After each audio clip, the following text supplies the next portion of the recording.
ایک سوداگر تھا۔ اس کی بیوی بہت خوبصورت تھی۔ اس کے حسن کے چرچے دور دور تک پھیلے ہوئے تھے۔ لوگ اس کی ایک جھلک دیکھنے کے لیے بےتاب رہتے تھے۔ سوداگر یہ بات جانتا تھا، اس لیے اس نے اپنی بیوی پر پابندیاں لگا رکھی تھیں۔ سوداگر نے اپنے تمام ملازموں کو اپنا جاسوس بنایا ہوا تھا۔ سوداگر کو بیوپار کے سلسلے میں دو تین سال تک دور دراز کے ملکوں میں رہنا پڑتا تھا۔ اس وجہ سے اس کو اپنی بیوی کی طرف سے بہت فکر رہتی تھی۔ ایک بار وہ ایسی ہی ایک تجارتی مہم پر جانے والا تھا۔ ایک رات پہلے وہ اپنی بیوی کے پاس آیا اور بولا، میں جانے سے پہلے تمہیں ایک تحفہ دینا چاہتا ہوں جو ہمیشہ تمہارے جسم کے ساتھ چپکا رہے گا اور تمہیں میری یاد دلاتا رہے گا۔ یہ کہہ کر سوداگر نے ایک لوہے کا کمر بند اس کی کمر کے گرد لپیٹا اور اس کو تالا لگا دیا اور چابی اپنے گلے میں ڈال لی۔ یہ چابی میں اپنے گلے میں ڈال کے رکھوں گا، اس کی وجہ سے میں تمہیں ہر وقت اپنے قریب محسوس کروں گا۔ سوداگر کی بیوی لوہے کے کمر بند کو دیکھ کر سمجھ گئی کہ اس کے شوہر نے اس کو بدکاری سے دور رکھنے کے لیے یہ اس کے گرد لگایا ہے۔ یہ سوچ کر وہ رونے لگی اور شوہر سے بولی، آپ کو مجھ پر اعتماد نہیں ہے، اس لیے آپ نے یہ سب کیا ہے میرے ساتھ۔ کیا میں نے پہلے کبھی کوئی ایسی حرکت کی ہے یا آپ کو شکایت کا کوئی موقع دیا ہے؟ میں آپ سے محبت کرتی ہوں۔ شوہر نے کہا، مجھے تم پر اعتماد ہے، لیکن زمانہ بہت خراب ہے۔ لوگ اکیلی عورت کو دیکھ کر اس کے ساتھ کچھ بھی کر سکتے ہیں۔ میں نے اب تمہیں ان لوگوں سے محفوظ کر دیا ہے، اب کوئی بھی تمہیں نقصان نہیں پہنچا سکتا۔ سوداگر تو چلا گیا، لیکن اس کی بیوی سخت تکلیف میں تھی، جسمانی بھی اور ذہنی بھی۔ کمر بند کی وجہ سے وہ خود کو ایک قیدی سمجھنے لگی تھی اور وہ سوچتی تھی کہ میں کوئی اس کی غلام تو نہیں ہوں جو اس نے میرے ساتھ ایسا سلوک کیا ہے۔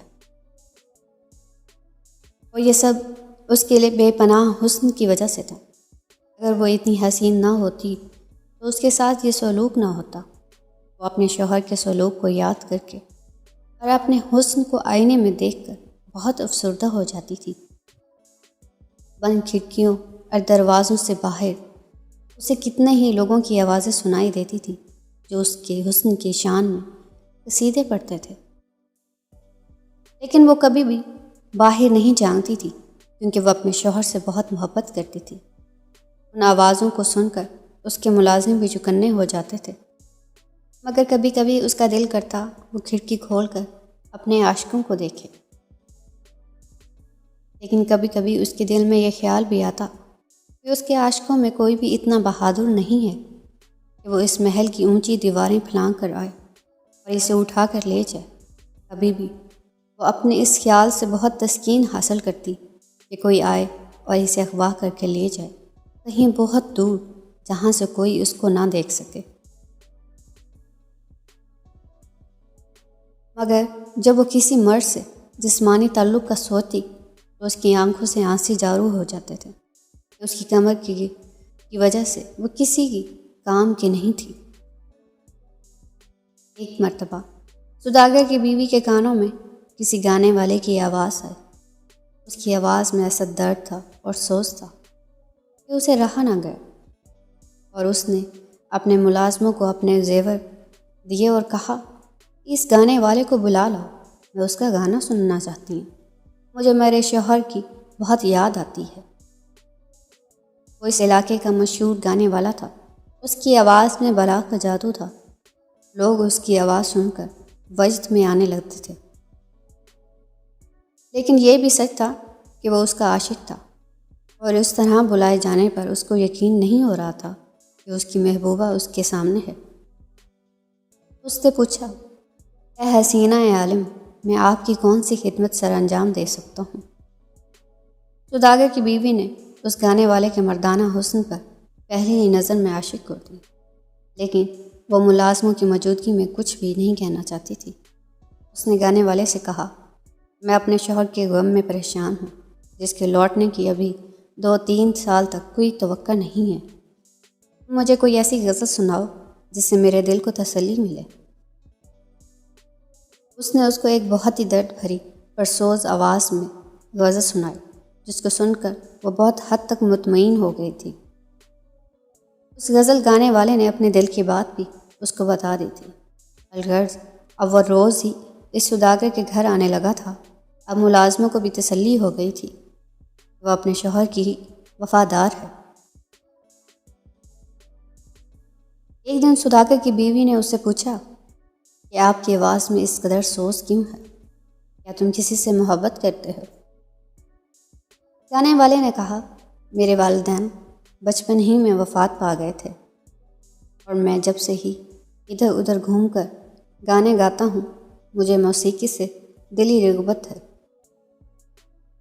میں نے بے شمار عورتیں دیکھی ہیں، مگر میں کبھی کسی کے عشق میں مبتلا نہیں ہوا، مگر یہ سچ ہے کہ تمہیں دیکھنے سے پہلے ہی تمہارا ذکر سن سن کر میرے دل میں تمہاری چاہت پیدا ہو گئی تھی۔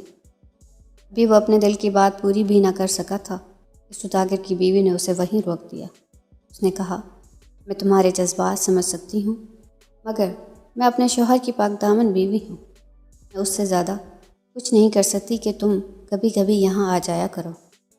تمہارے گانے سے میرے شوہر کی یاد تازہ رہتی ہے۔ ایک دن وہ تنہائی میں اس کے ساتھ بیٹھا تھا، اپنے دل کی بات کر کے وہ زار و زار رویا تھا۔ کئی بار ایسا ہوا تھا کہ وہ دونوں اپنے جذبات میں کچھ کر جانے کی خواہش مند ہوتے، مگر سوداگر کی بیوی اپنی کمر کے گرد لپٹے اس تالے کی وجہ سے اپنے جسم کے قریب نہ آنے دیتی تھی۔ پھر ایک دن وہ دونوں جذبات کی رو میں اس حد تک یہ بہہ گئے کہ سوداگر کی بیوی نے بھی اسے اپنے دل کی بات کہہ دی، اور ساتھ ہی اس نے اپنے کمر سے لگے اس تالے پہ بھی ذکر کر دیا، جس کو سن کر گانے والے کو بہت غصہ آیا۔ اس کا بس نہیں چل رہا تھا، وہ کسی طرح اس کو آزاد کرائے۔ اس نے سوداگر کی بیوی کو کئی طریقے بتائے جس سے وہ کمر بند سے آزاد ہو سکتی تھی، مگر اس نے اس کی ایک بات نہیں مانی، جس سے وہ گانے والا بہت غمزدہ ہوا، اور پھر وہ کئی مہینے اس سے ملنے نہیں آیا۔ ایک دن وہ اچانک آیا تو اس کے ہاتھ میں ایک جڑی بوٹی تھی۔ اس نے بتایا کہ مجھے یہ بڑی دور سے لانی پڑی، تم اس کو روزانہ کھاؤ گی تو تمہاری کمر پتلی ہو جائے گی اور یہ کمر بند کھل جائے گا۔ سوداگر کی بیوی نے وہ کھانا شروع کر دی۔ ایک دن وہ تالاب کے کنارے ٹہل رہے تھے کہ لوہے کا کمر بند اس کی کمر سے گر کر نیچے آ گیا۔ وہ دیکھ کر بہت خوش ہوئی اور اپنے پاؤں سے اسے ٹھوکر مار کر پھینک دیا۔ ابھی وہ خوش ہو ہی رہی تھے کہ باہر سے کسی کے آنے کی اطلاع ملی۔ اس نے اس آدمی کو بلوا بھیجا۔ اس نے آتے ہی کہا، یہ سارے صندوق ہیرے جواہرات سے بھرے ہوئے ہیں، آپ کے شوہر نے ان کو آپ کو دینے کے لیے کہا تھا۔ آپ کے شوہر کو ایک سانپ نے کاٹ لیا تھا، ان کا انتقال ہو چکا ہے۔ آپ کا نام آخری سانس تک اس کی زبان پر تھا۔ مرنے سے پہلے ایک اور چیز تھی جو اس نے دینے کے لیے کہا تھا، وہ چابی تھی۔ اپنے شوہر کی موت کی خبر سن کر اس کی بیوی کو بہت رنج ہوا، اور اس نے گانے والے کو یہ کہہ کر بھیج دیا کہ وہ اپنی باقی کی زندگی اپنے شوہر کے نام پر گزارنا چاہتی تھی۔